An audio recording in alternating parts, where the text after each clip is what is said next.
Finally தளபதி விஜய் அவர்கள் முதலமைச்சர் விஜய் அவர்கள் 108 சீட்டு ஜெயிச்சு மெஜாரிட்டியில் வின் பண்ணிட்டாருன்னு தான் சொல்லணும். ஸோ ரீசெண்டாக அவங்க எல்லாருக்கும் இந்த தொங்கு சட்டசபைனா என்ன, அதுக்கப்புறம் மெஜாரிட்டியில் ஜெயிக்கல அவர் என்ன பண்ண போறான்னு சொல்லிட்டு நிறைய பேர் எல்லாமே அதுக்கு எக்ஸ்பிளைன் பண்ணியிருப்பாங்கன்னு நினைக்கிறேன். ஸோ என்ன நடந்தாலும் சரி, கண்டிப்பாக முதலமைச்சர் விஜய் என்னும் நான் அப்படின்ற ஒரு வார்த்தையை நம்ம கேட்க தான் போகிறோம்.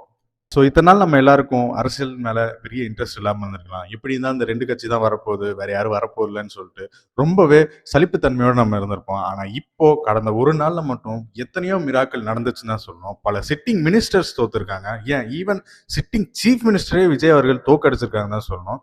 ஏன்னா அந்த அளவுக்கு ரொம்ப பெரிய மிராக்கள்லாம் கடந்த ஒரு நாள்லேயே நடந்துருச்சு.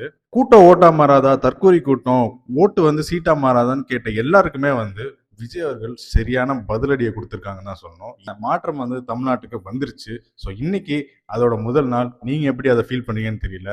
ஸோ அதை ஃபீல் பண்றதுக்கு முன்னாடி நீங்க எல்லாரும் சர்க்கார் படத்தை ஒரு வாட்டி ரீவாட்சை மட்டும் போட்டுருங்க. செம்ம மாசா இருக்கும். ஏன்னா அதுல சொன்னது எல்லாமே இப்ப நடந்துகிட்டு வருது.